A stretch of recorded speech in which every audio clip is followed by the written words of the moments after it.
Welcome to the Diploma in Public Accountability program.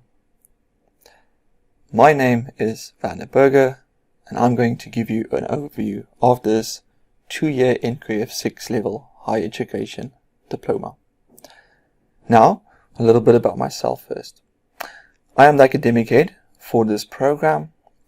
My background has always been in academia. I am a scholar of public administration and of public management. My two research interests revolve firstly around the first topic, which is on public policy implementation. And here I'm very interested in terms of understanding how do we actually get things done in terms of implementation, and also to understand what is difficult around implementing public policy. Secondly, which also fits in with the first topic, is compliance risk management.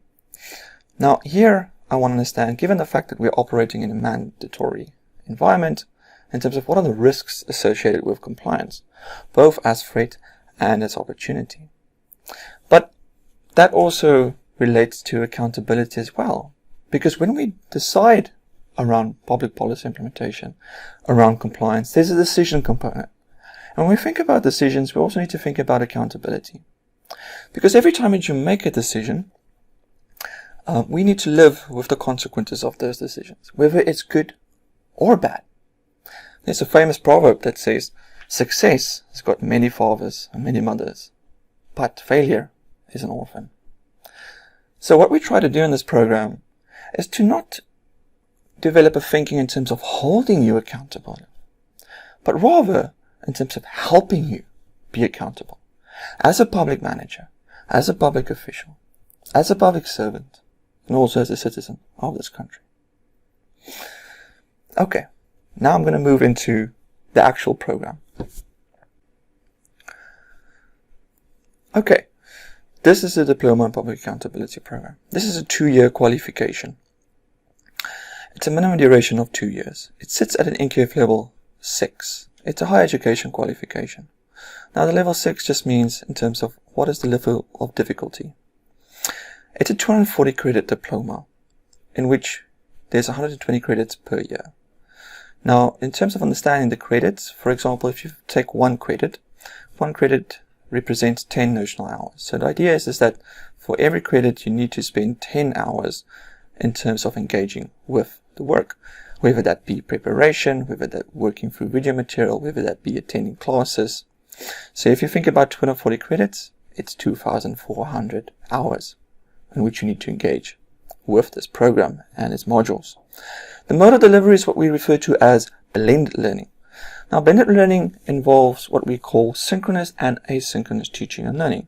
Synchronous learning involves platforms such as what we're using right now through MS Teams, for example, where we present the modules live, or face-to-face in the future, hopefully again. Asynchronous is where we have pre-recorded video material that we upload for students that they can engage with in their own time. The entry requirements for this program is a National Senior Certificate. There's 3 options here. The first is to have 40% in 4 subjects, of which one must be English.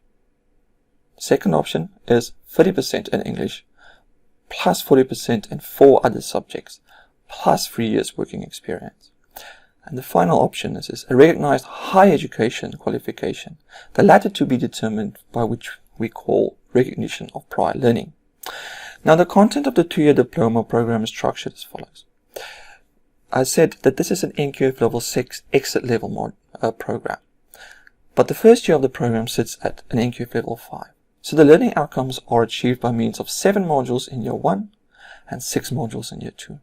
The following modules are compulsory for year 1 and year 2. Public accountability, managing institutional capacity, managing institutional performance, managing institutional collaboration, institutional conduct, compliance and control 1, budgeting, compliance and control 1, asset and procurement management. One of the following elective modules must be selected in year 2, compliance and control 2, or public financial accounting 2, of which you make the decision. Now, in terms of the actual learning outcomes of these modules, you will find that information in the prospectus.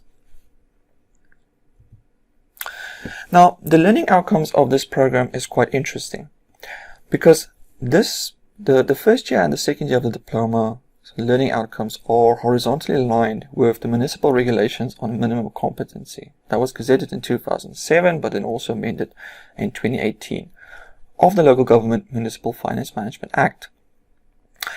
So the learning outcomes of year 1 and year 2 align with the municipal minimum competency program.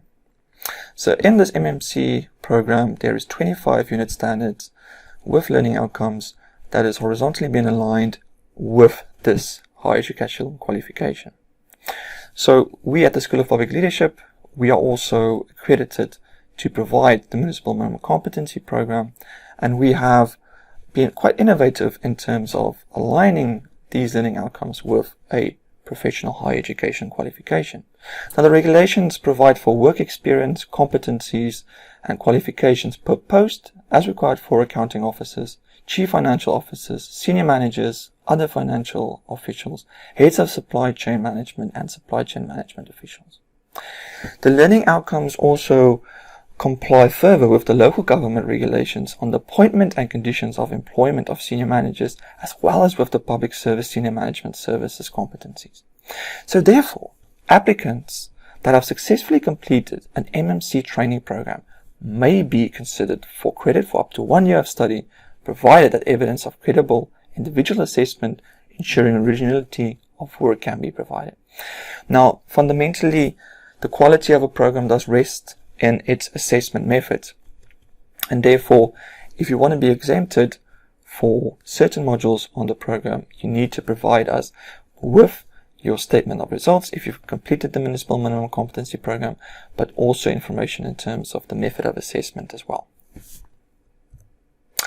So, about the context of the program. We enter the program specifically in our first day and with our orientation, where we ask the question, what is accountability? And the definition that I like to use is the one that's used by Bovens. Now, there's many definitions around accountability, but I think this one is quite interesting. Accountability, he notes, is a relationship between an actor and the forum, in which the actor has got an obligation to explain and to justify his or her conduct. The forum can pose questions and pass judgment, and the actor must face consequences. But what is interesting about this definition, it speaks about a certain dimension around accountability, which is around answerability. We'll also need to understand accountability in terms of another dimension, and we'll get to that. So the central questions to ask in terms of accountability here is this: accountability for what?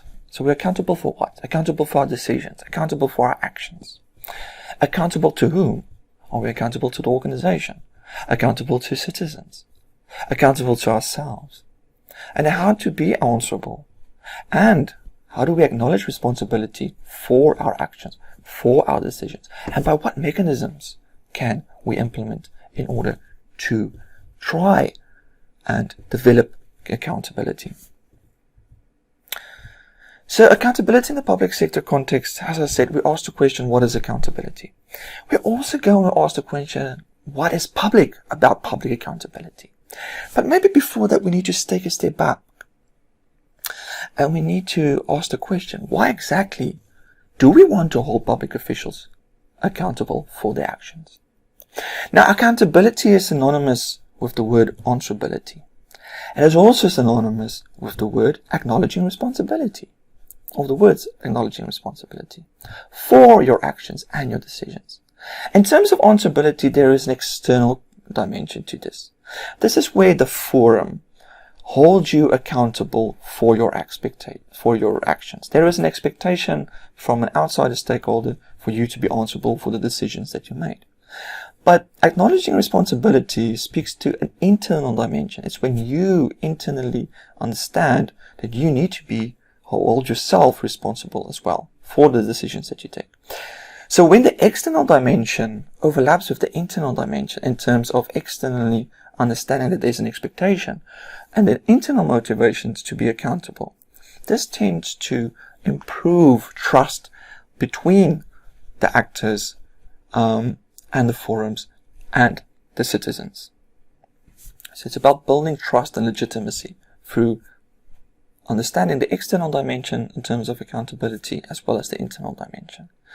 So, when we think about accountability in this program, we think about it as a virtue, as a principle, and as a mechanism as well. So, in terms of accountability as a virtue, we look at it is about setting expectations, and it's about communicating that as well. As a principle, it guides behavior and decision making. And as a mechanism, it helps in achieving those expectations and decisions in a systematic manner. So this program has a strong accountability focus, but it broadens this to the discipline of public administration and public management, which includes management competencies around strategic planning and performance management, financial management and financial accounting, risk, governance and compliance, given that we are operating in a mandatory environment and a statutory environment, and project management as well. So why the Diploma in Public Accountability? So the diploma gives you opportunity to develop the values and the attitudes and behaviors necessary for accountable public leadership. It's about what I call the ABCs. It's about developing attitude, behavior, and instilling a culture of accountability. It's giving you the opportunity to enhance your capacity to do the work that's required of you, to be as effective and efficient as possible in terms of delivering on your objectives. The opportunity to make a positive difference in the communities that you serve through enhanced competencies, building on the tools that you already have, getting that toolbox, getting the right tool for the right problem, complying with the statutory public administration requirements and the management competency requirements for your current and envisioned positions, combining your studies with the demands of your workplace as well. This is very important. We are very much focused on the learn and earn market here.